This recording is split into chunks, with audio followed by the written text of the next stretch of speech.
Hey everybody, it's Ron from Pickdawgz, and this is Ron's Bank Shot Breakdown. We're going to go over 5 college basketball games for Saturday, November 15th, 2025.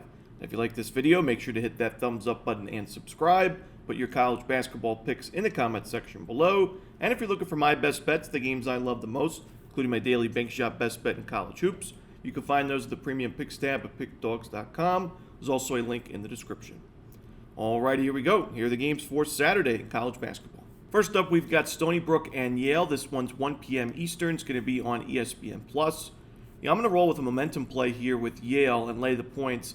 You look at Yale, the first 2 games of the season, just absolute blowout wins, 97-68, 97-60. We were on the wrong side of that win over Quinnipiac. We took Quinnipiac plus the points. It was a revenge spot for the Bobcats, but they just couldn't do enough. I mean, Yale has been incredible from the three-point line this season.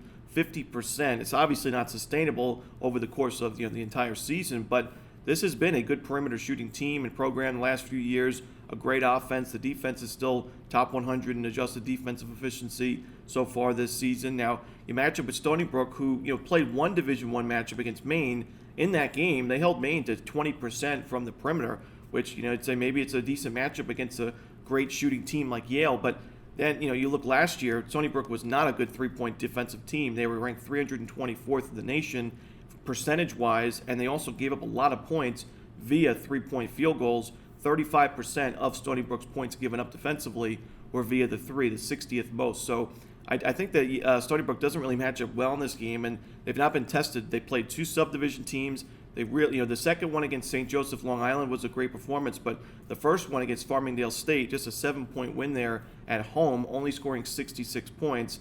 I have my concerns with this offense. I've already mentioned my concerns with the defense, and with how well Yale has played, playing much tougher teams to start the season, I can't go against the Bulldogs in this spot. They're 2-0 against the spread this season, 17-11 last year. We're going to find spots where we can fade them and get great value. I don't think this is one of them, so I'm going to take Yale and lay the points. Next up, we've got Montana State and Boise State. This one's going to be 4 p.m. Eastern. Now, Boise State, we know the first game of the season, they lose to a subdivision team, Hawaii Pacific.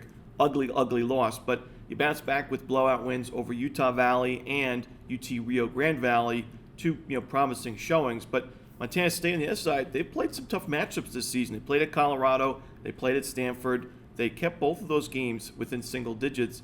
And yes, they took a bad home loss against Denver, but I think Montana State actually matches up quite well in this game. Boise State's defense right now really struggling against 2-point field goals. They're right now ranked 283rd in the nation in 2-point defense, giving up 58%. That bodes well for Montana State. They're scoring a lot of their points via really sustainable 2-point field goals. They're 40th in the nation in 2-point shooting percentage, and they score 58% of their points via 2-point field goals. So I think Montana State's offense will be comfortable. They're not a great offensive rebounding team, but they're pretty strong in the defensive glass, which is important against this good front court of Boise State. Boise State's ranked 17th in the nation in average height, but I think Montana State can hold its own on the defensive glass, score enough points, really inside the paint to keep this game within the number. Boise State has been upset once this season. I know that they're playing a lot better now, but I think this game's going to be close. I'm going to take Montana State plus the points. Next up, it's BYU and UConn. This one's going to be a 7 p.m. Eastern start time on Fox. It's at the TD Garden in Boston, so pretty much a semi-home game for UConn. And not only that, I just think it's a good spot for UConn. I think they're catching BYU at the right time. If these teams play again in the NCAA tournament, it could be a different story. But we know that BYU is a little bit shorthanded. No Kennard Davis for this one. They played the first game of the season in neutral site against Villanova. Not an impressive showing. They failed to cover the number. 71 points scored offensively is a concern for what should be a pretty potent offense. And we've seen them hit 98 and 85 in the last 2 games against inferior opponents. But now you're taking on a UConn team that's, I think, playing really well. Top 15 in both adjusted offensive and defensive efficiency. Fundamentally sound, great rebounding team, taking care of the ball. Top 60 in turnover percentage defensively. I just think that while UConn certainly has not been tested much themselves, you look at their last game against Columbia. I know they failed to cover the spread, but that's a very experienced Columbia team that brought back a lot of production. The fact that you can win that game scoring 89 points, win it by 27, I still thought was a pretty impressive showing. And I think that, like I said, UConn catching BYU at the right time. I like the Huskies in this one. I'm going to take UConn. Next up, we've got New Mexico and New Mexico State. This one's 9 p.m. Eastern on ESPN+. Now, I really think that Jason Newton is one of the more underrated coaches in mid-major college basketball, and he's done a really good job in this series. The first game between New Mexico and New Mexico State with Jason Newton, the head coach with the Aggies, it was a blowout loss for the Aggies. It was a terrible, 106-62 final. But these teams then played again just a couple of weeks later. That first game was December 2nd, 2023. The next one, December 15th, 2023. It was a 1-point loss for New Mexico State. They played much more competitive basketball against the same team. Then the next season rolls along. We see these teams play again as they play almost every year. And New Mexico State was able to get the better of the Lobos in overtime on the road, 89-83. Really well-coached game by Hooten in that one. I think that Hooten is just, I know the Aggies have not played a Division I opponent yet. That's always a concern at this point in the season, midway through November, just 2 subdivision opponents on the schedule. But I don't think New Mexico has its best team. I think this is a rebuilding season, new head coach, new system for the Lobos, and they've not really been tested much themselves. 3 home games against East Texas A&M, UT Arlington, and UC Riverside don't really move the needle for me either. So in a true road game against a rival, and the team's had plenty of time to prepare for this matchup, as maybe obviously the 2 subdivision teams not really going to make or break your season, obviously unless you lose it like Boise State. But New Mexico State has been looking, circling this matchup for a while.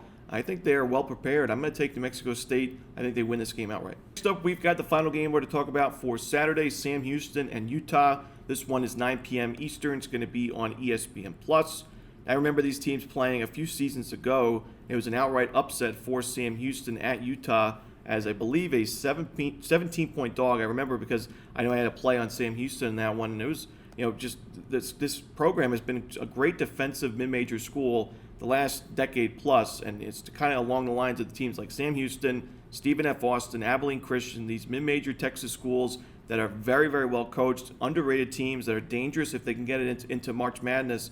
We've seen plenty of upset wins from Abilene and from Stephen F. Austin, and I think that Sam Houston, maybe not their best team this season, but still going to be a competitive team in the Conference USA. Going to pick up some wins here and there. Obviously not the favorite like a team like Liberty, but you played a game already, a tough matchup against Texas Tech, and you lose that game by 21 points, but you scored 77 points in Lubbock against a great defensive team in Texas Tech, and you're a Sam Houston program that's not really known for your offensive abilities. I was really impressed with that showing from Sam Houston, and I think that it's going to bode well for him in a matchup like this against Utah, who's played 3 home games against soft opponents. I think this is the toughest matchup by far this season for Utah. They had an overtime win over Weber State. They had a less than 20-point win over Holy Cross. Not enough for me. I'm going to go with Sam Houston here, plus the points. I think they at least cover the number and have a chance to pull out the outright upset. And that's it. Those are the games for Saturday in college hoops. Hope you enjoyed this video. Again, if you're looking for my best bets, you can find those at the premium picks tab at pickdawgz.com. Got college basketball, of course, going on Saturday, but also a nice college football card. So check out those individual and long-term packages at Pickdawgz Premium. Again, the link in the description. As always, this is Romanelli. Good luck.